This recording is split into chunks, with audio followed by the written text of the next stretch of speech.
I'm Barbara Petzen, the president of the Middle East Outreach Council, and we had a fantastic workshop this year, as we do every year. The Middle East Outreach Council is a national consortium of university-based and nonprofit-based organizations whose participants all help teachers figure out how to teach about a really complicated region of the world with which the United States has a long and deep involvement. Because most of my students don't know that there ever was an Iraq, or they just think U.S. versus Iraq.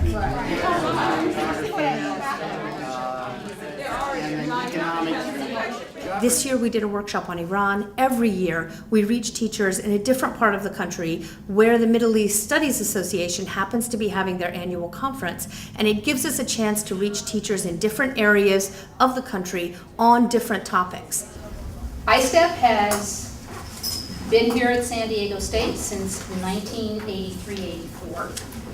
And we do professional development, specifically professional development for K-12 teachers in the area of international and global studies and cross-cultural studies. And that includes diversity issues here in the United States, since there's, you really can't separate the two anymore.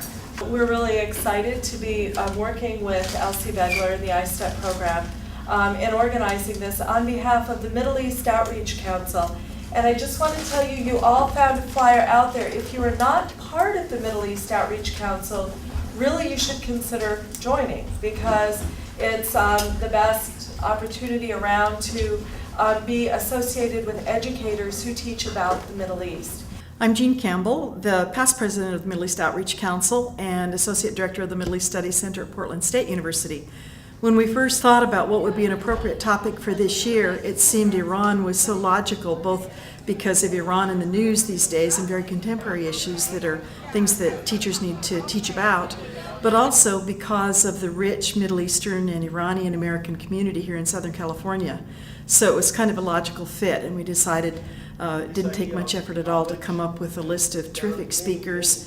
And as MEOC always does, we want to provide great resources as well as background information for teachers themselves, so they feel more confident and more able to teach about some of these complicated issues.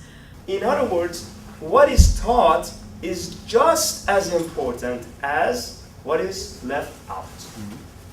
And part of the conversation that we need to have is think about, in fact, we all need to be reflective about our own practices. But in teaching, think about, well, what is it that I'm not teaching?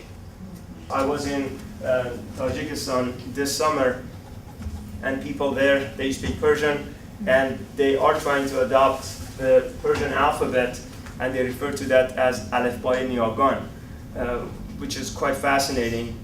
Here is a country that has been under Soviet rule, but now is trying to reassert its, in a sense, Tajik/Iranian identity. And here in Southern California, we have the largest Middle Eastern American community in the United States. Largest concentration of Middle Easterners outside of the Middle East resides here in a 100-mile radius from San Diego to Bakersfield, from Santa Monica to Riverside. We have Arab Americans, Iranian Americans, Israeli Americans, Armenian Americans, Turkish Americans, Zoroastrians, Baha'is, Kurds. It complicates things, even though the film is really concentrating on middle-class Iranians. But for example, you look at higher education, and there are more women than men achieving degrees in Iran now. There are more women than men in higher education in Iran. So it goes very much against our idea that, you know, women are veiled, therefore they're oppressed, and that's the end of the discussion. So it opens up all kinds of questions, and, you know, how does demography intersect with political change? A graduate student who used to be at the University of Arizona translated, and I have a copy of the words, and you can get the rap song from the website, but it was a rap song where some young Iranian rappers responded to that whole movie, The 300, and the name of the song is called My Identity, and it talks about my identity and then specifically critiques that movie, which makes all the kids sit up and take notice. And then it says, well, this is what our identity is about, and gives their interpretation of history, and it's through a rap song. And according to the figures that are quoted in this article, 70% of Iranian women now use contraceptive devices. So this is something not only sanctioned but encouraged by the government. When it comes to things medical, they often have very forward-looking policies. They have very advanced stem cell research, for example, in ways that we don't in this country. So Iran is full of surprises. Because Ferdowsi, actually in the opening of the Shahnameh, talks about who he is, and he talks about that he is a Muslim and a Shiite. And while he uses, because the language at this time is not completely divorced from the Persian word, he uses a language that is what sounds to our ears more like it's pure Persian. There's no such thing. He uses Arabic conjunctions, he uses Arabic words, because at that point already, by the 11th century, Persian and Arabic had melded so much. In modern Persian, it is impossible to. This has been a project of nationalists for a very long time. And Ferdowsi, our colleague Muhammad Tawakkoli Targhi has written about this, that already in the 16th, 17th centuries, Ferdowsi was a figure for proto-nationalists who wanted to say, all we have to do is to go to the glories of pre-Islamic times, and Ferdowsi preserved it for us. You'll hear this from Iranians, you'll hear from students, you'll hear from parents, and they consider it sacrilege to say that he was a Muslim. That he in fact used a language that drew on, moreover, I hate to say it, Arabic prosody. Yeah? Poetry, modern Persian poetry draws heavily on Arabic. Without it, it's impossible to imagine modern Persian poetry. Hi, I'm Bram Hubble. I teach world history and Middle Eastern history at Friends Seminary in New York City. I came to the workshop today because the MEOC workshops I've been to in the past have been really great. There's always an incredible collection of speakers that you learn lots of information from. And it's also a great group of people whom you interact with. And the conversations are always really thoughtful. You're able to really sort of think about what you do in your own classrooms and hear what other people are doing, and hearing from all of these outreach directors who have really great ideas. My name is Betsy Coleman, and I teach language arts at Colorado Academy in Denver. I'm English department chair, and I teach a course called Coming of Age in the World.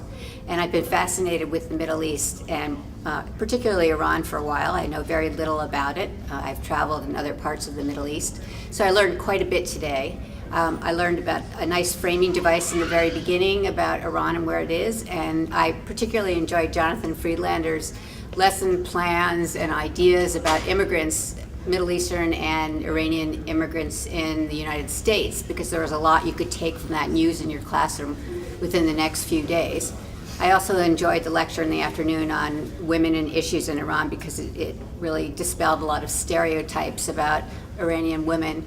Between all the speakers today, the complexity of Iran, the variety of peoples that live there, the different ways in which they think about themselves was so apparent, and you had such a strong sense of Iran beyond the headlines. And I know that with my students, that's what they hear. That's what they only know are these little sound bites. So there's lots of information from each of these speakers, whether it's about literature, whether it's about their textbooks, that you can bring back and show them and talk about, and so that they can begin to understand the complexity of this country. The great thing that we're able to do now is to take the content from each of our workshops and put it up on our new website, meoc.us, and that gives teachers who weren't able to come to the workshop access to the same resources that teachers here got. And it also allows us to design and to provide for them curricular resources that they can take directly into the classroom that give a balanced, fair, and appropriately complicated way of looking at the Middle East. We tend to have such a simplistic view of these cultures and these peoples, often driven by political considerations. This gave us a chance to see Iran from a multiplicity of perspectives in all its complexity in a day that I think the teachers found really rewarding. I know I did.